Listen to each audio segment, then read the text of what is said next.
साफ जाना चाहिए कि कल मेरा एकादशी का व्रत है, आज 10वीं है, कल एकादशी का व्रत है, तो कल भी जो है एकादशी का व्रत रहेगा, तो मेरा ना जाने कितना कितना पाप, कितना कितना असत्य, कितना कितना झूठ, कितना कितना प्रपंच वो समाप्त हो जाएगा। इसमें मुझे प्रसन्नता, इसमें मुझे आनंद। तो क्या कहा गया कि प्रयास करिएगा कि एकादशी के दिन कोई वृक्ष की, कोई डाली की, कोई ओपल की कोई पत्ती ना तोड़ी जाए। क्यों?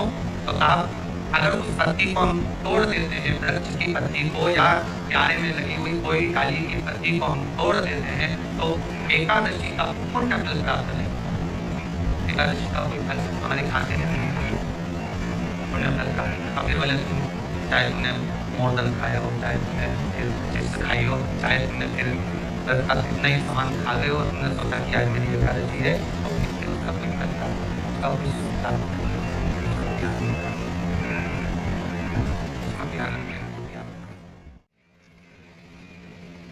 के दिन गंगा के जल में मात्र 7 बेलपत्र डाल जो नंदीश्वर अर्थात जो शंकर जी के शिवलिंग के सामने नंदी होता है, उस नंदी के चरण पर गंगा जल चढ़ाकर बेलपत्र शिव को समर्पित कर देता है, उसके घर में भी अपना आचमन हो जाता है, वो जल चढ़ा देता है।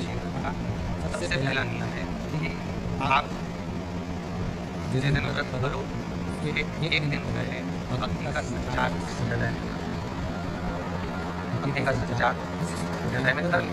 जिस दिन आप व्रत करो, जैसे एकादशी का व्रत कर रहे हो तो दशमी के दिन शाम का समय जब आवे, रात्रि जब होने लगे, शाम का समय आवे, और रात्रि का आप जब भोजन ग्रहण करो तो उस भोजन में कोई ऐसा पदार्थ ग्रहण मत करिए जिस पदार्थ के कारण आपकी एकादशी बिगड़।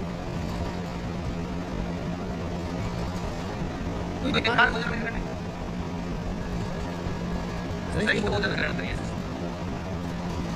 और एकादशी का दूसरा नियम बहुत ध्यान से सुनिएगा। जिस दिन आपकी एकादशी का व्रत हो, उस दिन प्रयास करिएगा कि अपने हाथ से किसी भी तरह की अपने हाथ से किसी भी वृक्ष पौधे की, किसी भी वृक्ष की पत्ती अपने हाथ से ना तोड़े। बहुत ध्यान दीजिएगा। एकादशी का ये दूसरा नियम है कि अपने हाथ से किसी पौधे की, किसी वृक्ष की, किसी डाली की कोई पत्ती ना।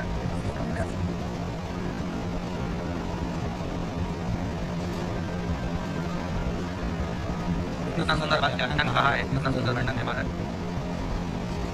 तो पूर्व में किया गया मात्र एकादशी का व्रत कर लेने पर, मात्र एकादशी का व्रत कर लेने हमारा पाप में है, हमने किसी जीव की हत्या करी है, हमने किसी को कष्ट प्रदान करा है, हमने किसी को अपशब्द कहा है, हमने किसी को गाने दिए, हमने किसी को आड़ा टेढ़ा कहा है, हमने किसी को गालियां दी है, मात्र एकादशी का व्रत कर लेने पर ये सारे दोष हैं समाप्त हो गए।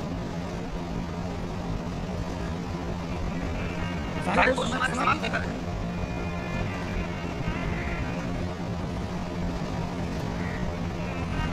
अब विचार करिएगा, अपने मन में बात रखिएगा कि आप अपने पाप को, अपने पाप कर्म को जिस दिन क्षण करने वाले हो, समाप्त करने वाले हो, अपने पाप को आप जिस दिन समाप्ति कर लेना चाह रहे हो, तो उसके एक दिन पहले आपको प्रसन्नता होना चाहिए कि कल मेरा पाप करने वाला, कल मेरा पाप समाप्त होने, जो मेरा पाप कर्म करा है वो समाप्त होगा, जो मेरा पाप कर्म करा है वो समाप्त हो जाएगा। तो एक दिन पहले आपके चेहरे पर प्रसन्नता होगी ना। बहुत ध्यान से आपकी प्रसन्नता की एकादशी का हम भगवान विष्णु का दर्शन करते हैं, हम राम का दर्शन करते हैं, हम कृष्ण भगवान का दर्शन करते हैं, भवानी माता का दर्शन करते हैं, हम शंकर जी का दर्शन करते हैं, सारे देवी देवताओं का दर्शन करते हैं। तो ये एकादशी माता तो नजर नहीं आती। जिन्हें नहीं पूछे कि तुम जिस एकादशी का व्रत करते हो, इनका जन्म कहाँ से हुआ? एकादशी की जन्मस्थली कहाँ है? भाई भगवान कृष्ण की जन्मस्थली कहाँ बताया है? श्री राम जी महाराज की जन्मस्थली बोल ठीक है, अयोध्या है। ये आपसे पूछ ले कि एकादशी की जन्मस्थली कहाँ है? आने लोग बाल करने में लगता है कि एकादशी आके बेटा काम किसके नाम का? इसका जन्म हुआ था आज नहीं,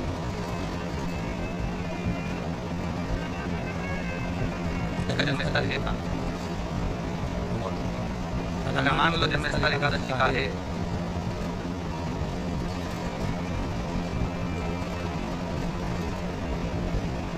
एकादशी अगर जन्मी है, उसका जन्म हुआ है, और दुनिया के लोग अनावतर करते हैं, वार करते हैं, तो फिर इसका जन्म स्थान कहाँ होगा? कहा इसका जो जन्म स्थल है वो बद्रीनाथ। कहाँ है? और उस बद्री विशाल में भी एक गुफा जिसका नाम है हेमवती। क्या नाम है? हेमवती। उस गुफा में एकादशी का जन्म बद्री विशाल में हेमवती गुफा जो 12 योजन अंदर प्रवेश करने की 12 योजन की गुफा के अंदर हेमवती के अंदर एकादशी का व्रत, एकादशी का जन्म। अब तो कहते हैं कि कोई तेरे नाम का जन्म होगा, भगवान कृष्ण का जन्म मथुरा में हुआ और कुछ से आग का जन्म कहाँ हुआ? कृष्ण जीवन में हुआ। और आप पूछते हैं कहाँ हुए? मैसूर में हुए, देवास में हुए, भोपाल में हुए, मुंबई में हुए, पूना में हुए। बच्चे आपसे मम्मी ने एकादशी का व्रत कर लिया, एकादशी का व्रत कर लिया और सबको करा के लिए मतलब कि एकादशी करो, बोले मुझे जैसे करो एकादशी करो और सबको एकादशी कराया। तो कोई पूछ रहा है कि एकादशी का जन्म कहाँ हुआ था? आज से बद्री विशाल में हम बद्री विशाल है हेमवती गुफा के अंदर जो 12 योजन की गुफा है, उस गुफा में एकादशी का कब हुआ?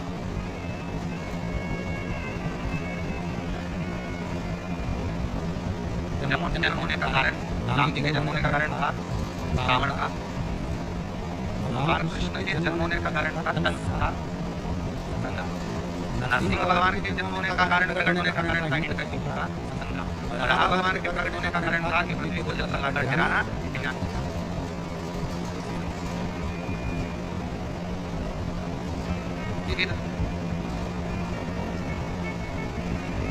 इसके जन्म का कारण था, इसके जन्म का केवल एक कारण। सतयुग में हमारे पास कब ध्यान दीजिए, सतयुग में बन नहीं हुआ कि सोचो कि सतयुग में बन द्वापर है, लाल गया तक द्वापर के द्वापर बन जाएगा। ये एक सतयुग नहीं है, ये एक कथा नहीं है, ये द्वापर नहीं है। ना जाने कितने कितने सतयुग निकल गए, ना जाने कितने कितने द्वापर त्रेता कलयुग ना जाने कितने निकल गए। और आप और हम जैसे भी सतयुग पता जाने कितने निकल गए। कभी वही की नहीं है, जिस मकान में रहते हो मकान में वही नहीं है, बस कभी कभी एकदम क्या कर जाता है फिर बन गया, फिर बन गया। ना जाने कितने जन्म लेते हैं और हमारे लिए आगे बढ़ जाते हैं, जन्म होते रहेंगे। जब ये वही की वही रह जाएगी और अपन बस वो जगह वही जो पहले दादाजी की दादाजी को मिल गई, दादाजी की दादाजी को मिल गई, दादाजी की उनके बेटे को मिल गई, उनके बेटे से उनको बेटे को मिल गई, मिलते जमीन भी बिक गई, समय के अनुसार हम सोच रहे हैं कि ये हमारा है, हम इसके लिए लड़ाई करें, झगड़ा करें, हम केवल इस जमीन के लिए, जरा सी प्रॉपर्टी के लिए अदालत में खड़े, अपना समय बर्बाद करें, पाना सब कुछ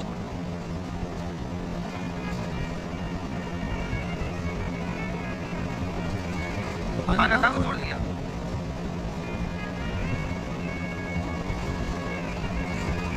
असली रजिस्ट्री तो ये समाहरण की कथा है, जिसमें बैठकर 3 घंटा भगवान की भक्ति को धारण कर रहे हो, 3 घंटा जो भगवान की कथा को श्रवण कर रहे हो, 3 घंटा जो भगवान की भक्ति में आप डूबे हुए हो, 3 घंटा जो भगवत स्मरण में आप लगे हुए हो, बस यही असली रजिस्ट्री है, यही महात्मा ने लगी है।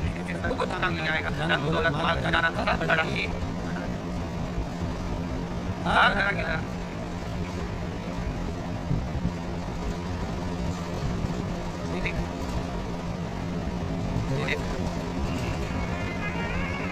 टाइम आप लोग स्मरण करते हो। सच सच के जिस दिन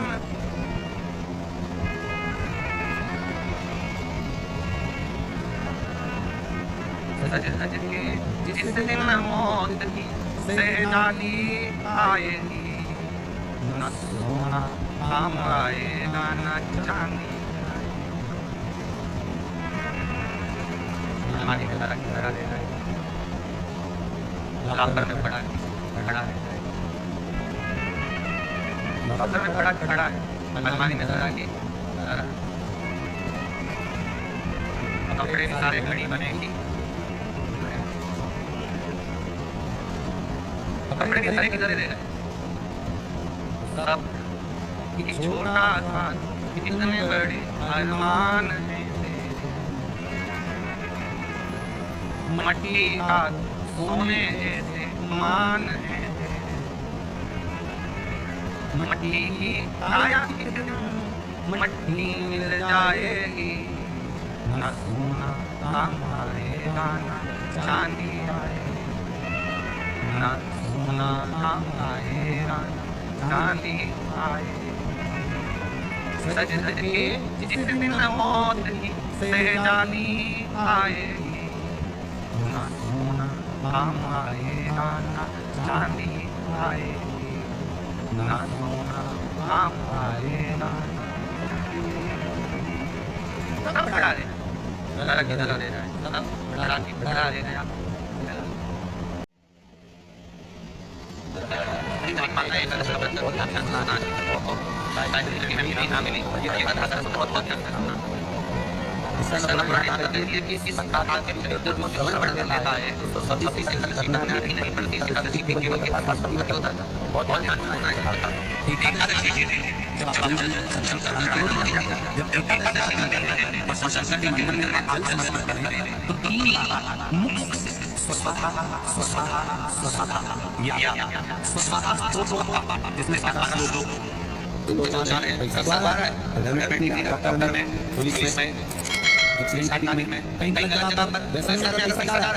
जुए में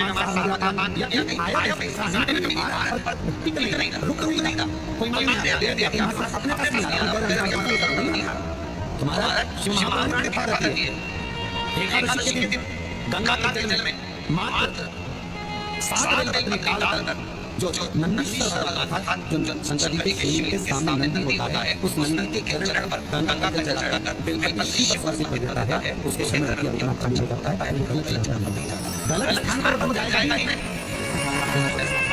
नाम दे जाता है एक आदमी ने बड़ा मस्ती ना तो वर दे दो मृत्यु लोक में जो मनुष्य मेरा व्रत करेगा, चाहे चरण या संसारी मनुष्य मेरा व्रत करेगा, उसके धन धान वैभव संपदा बढ़ेगी और उस जीवात्मा को नरक नहीं होना पड़ेगा, सीधे वैकुंठ का वास मिलेगा। जब जीवात्मा को लेकर चला जाएगा, यम के दूत ठंडी में ले जाएंगे, उनके जीवात्मा को जिसके प्राण छूटे होंगे, यम के दूत ठंडी में ले जाएंगे। तब मुझे बोलो कि मैं इसका हाथ पकड़कर वेतनी से पार कर सारे नरकों से निकालती हुई आपके धाम में लेकर आ रहा हूं। भगवान ने दिया था हे एकादशी सुनो, मृत्यु लोक का मनुष्य अन्न का त्याग कर कि अन्न में एकादशी के दिन पाप दूसरे लेता, अन्न का त्याग कर एकादशी के दिन जो मनुष्य तुम्हारा व्रत धारण करेगा उस व्रत को करेगा और उस व्रत को धारण करेगा, उसकी मनोकामना पूर्ण होगा। मेरे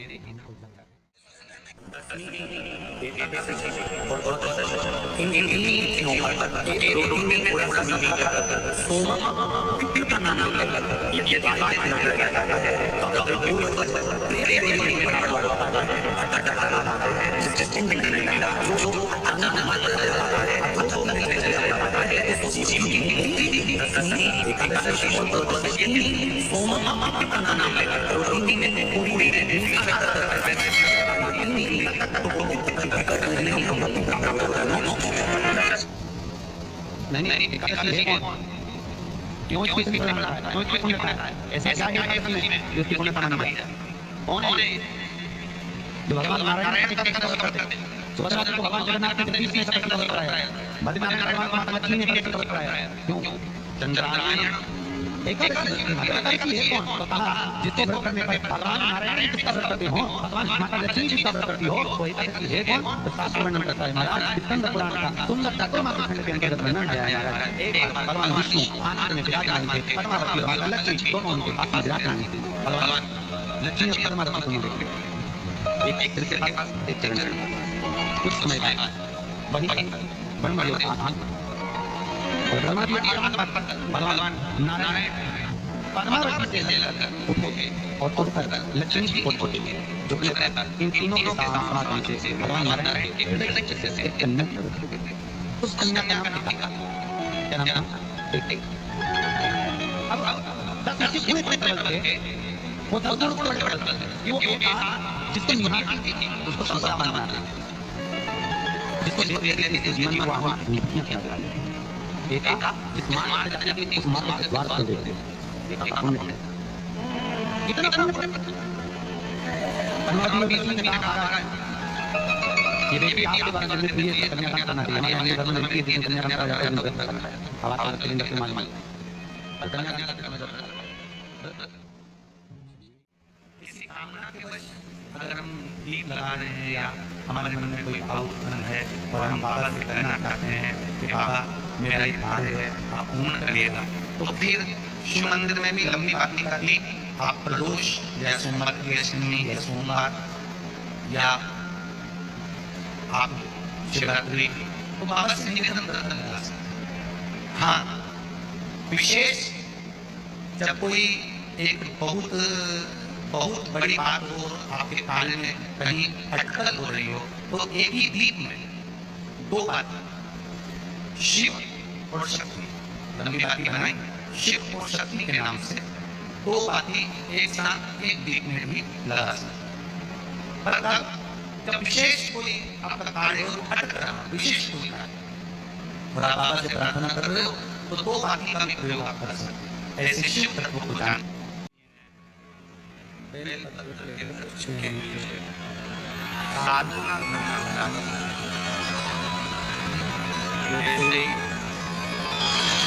लक्ष्मी ने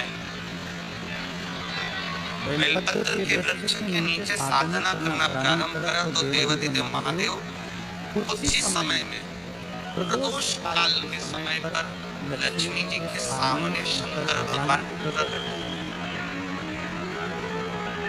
शिव जी ने पूछा लक्ष्मी तुम्हें क्या चाहिए? लक्ष्मी जी कहती है मेरी अश्व की योनि, मुझे अश्व बनना पड़ा, घोड़ी बनना पड़ा। इस अश्व की योनि से मैं मुक्त हूं। प्रभु इस अश्व की योनि से मुक्त तो हूं, पर मेरे प्रभु ने मुझे घोड़ी बनाया है, अश्व बनाया है। मैं चाहती हूं मेरे नारायण मुझे इसी घोड़ी की योनि में, अश्व की योनि में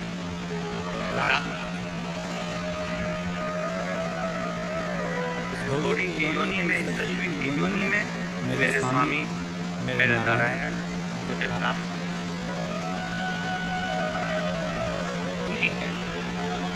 भगवान भोलेनाथ जी ने कहा आप चिंता न करें, जिस प्रदोष काल में आप बेलपत्री के वृक्ष के नीचे आती हो,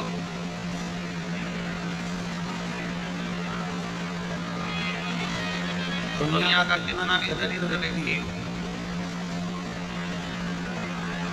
चाहे दुनिया का कोई व्यक्ति ऐसा हो जिसका भी व्यापार चलता नहीं, उसने 50 बार बदल के देख ली, चल ही नहीं रही। जिस काम को करने के लिए कहते हैं वो काम बन जाता है। आज की जगह कल की जगह परसों की जगह नरसों काम तो नहीं। बेटा बेटी का संबंध करने जा रहे हैं, बड़ा कोई नहीं।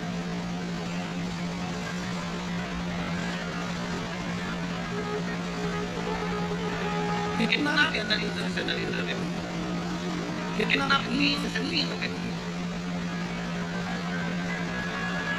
एक नियम अगर अपनी जिंदगी में बना लें,